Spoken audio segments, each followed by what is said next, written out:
Henry Nebe, coordinator for night programs and Saturday programs. In other words, it was the first time that handicapped were ever allowed to come into Delgado.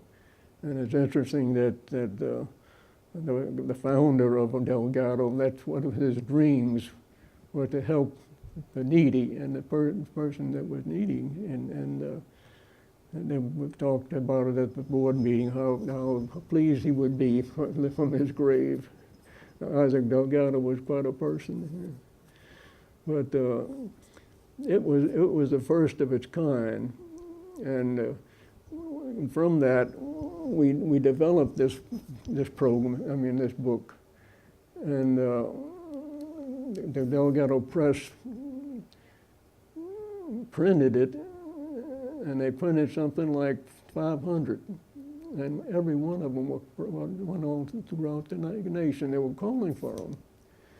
And of course, the people from Washington I left one of the most important things out. The people from Washington came in and evaluated the facility and looked to see what we were doing, and they were very pleased. And Mary Switzer, who was the top person in Washington Department of Education and rehabilitation, was a remarkable woman. She had foresight. She didn't fool around. If you asked for something and you explained to her why it was being asked for and how it's going to be used and what the results could be, she was satisfied. And she said, when I get back, we'll have it. When she got back, we had it. We had people that were extremely interested in what was being done and sincere, keeping political things out and getting some direct action into what was needed to be done. From the program as it developed on, we again had another pioneer. We pioneered in about 3 programs. One of our staff people, we were sent to a conference, NRA, National Rehabilitation Association conference in Colorado. This must have been back in about 64, 65, somewhere around that time. When he was there, the top person for the deaf services in Washington, Dr. Boyce Williams, was at this conference. And he learned that he needed someone to interpret for him because he was totally deaf. And Doug Wells, who was up there, he came from the school for the deaf from Louisiana to here. He offered to help him. He did the interpreting for him at the meetings and all. And after the meetings were over, they got together and discussed what was going on. He wanted to know about Delgado. He wanted to know about the program that was going on. He heard a lot about it. Doug told him all about it. He said, I want to come down to Delgado. He said, do you think we can work it out? He said, I think Dr. Thames will be sending an airplane for you if you want. So he did. He came down. He looked over the facility. And we had a meeting after everything was over. And he asked Dr. Thames, he said, would you be interested in having a first national program for the deaf in a community college setting and voc-tech program?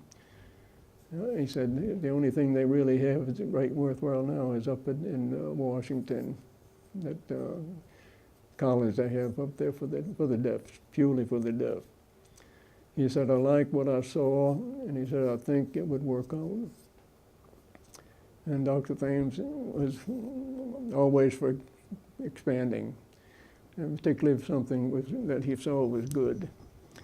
And he said, yes, we would be very interested in it. He said, well, let me go back, when I go back to Washington, I'm going to have some meetings with some people. And he also, Mary Switzer was involved in that too. They had been planning for 3 years, 3 programs for the deaf to put into community colleges or tech programs. And he recommended that Delgado receive the first one. And so we've had several meetings, and he decided on what staff that would be needed, and what kind of programs. He and his staff in Washington, along with Doug and some of the other people that we had in our staff. And they put together a program and what type staffs they would need. The program was approved on January 15th, 1968. And by Dr. William Dodd, and Curtis Johnson, and Dr. Thames, they were all the officials from Baton Rouge and college president. And on April 1st, 1968, we received a telegram stating that we would be funded shortly thereafter. Sometime later, we were notified from Washington that funding was approved on June 1st, 1968, and the program was ready to go within a few months. And what we had with that, we had a separate portable building for the deaf students. And we had interpreters, we had counselors, we had audiologists, and we had psychologists, and just every type of individual that might be needed with working with deaf. Dr. Thames got the idea. He said, wouldn't it be nice if we had a dormitory? So he talked to both Baton Rouge and Washington and combined and brought the idea of adding a dormitory on to the rehab center, which they did. It took a couple of years to build it. But then they could bring in handicapped people and deaf students into the dormitory. They'd be right on campus. And that was the first, again, for Delgado ever having any. And in fact, I think of any technical institute in the state had a dormitory. It worked very well. Went over real well. Well, they could go into carpentry. They could go into sheet metal work. They could go into welding. They could go into artwork. They had a wonderful art program. They even could go into music. We had a music therapy section in their center. They had a great music program here. So there was anything that was at Delgado, if they had the abilities and the interest in it, they could go into.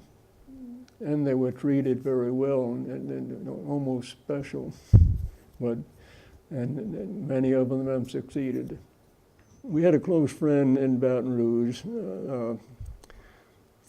It was Snell's Lemon Brace Company. Really, he was in New Orleans. He had a branch there. And George Lambert had a lemon brace place. So he got both of them to come down and have a meeting.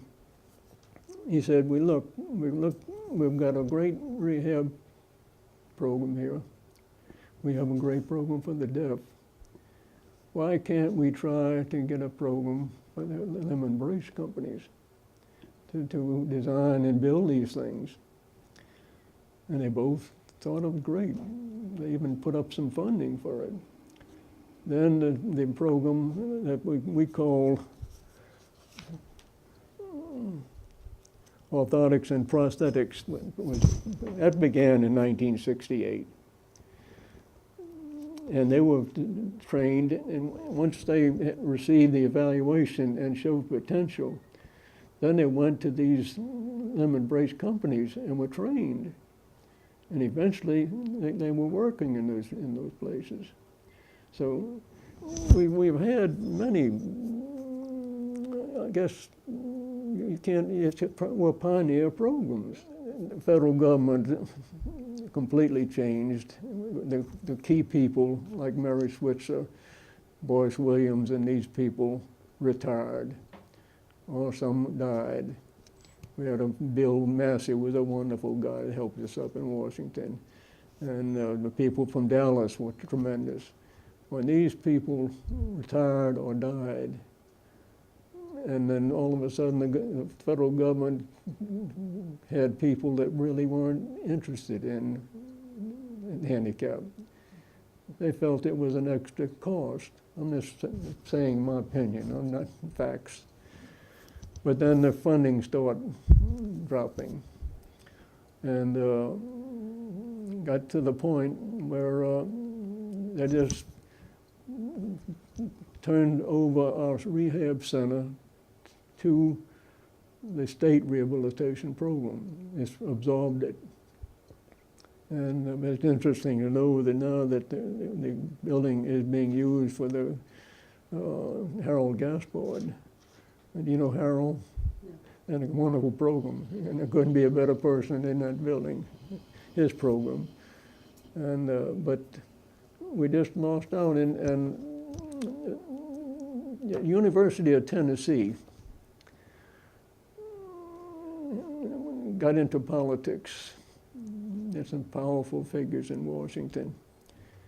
When the program for the deaf was coming up for renewal, they talked to Washington officials and politicians that they'd like to have it.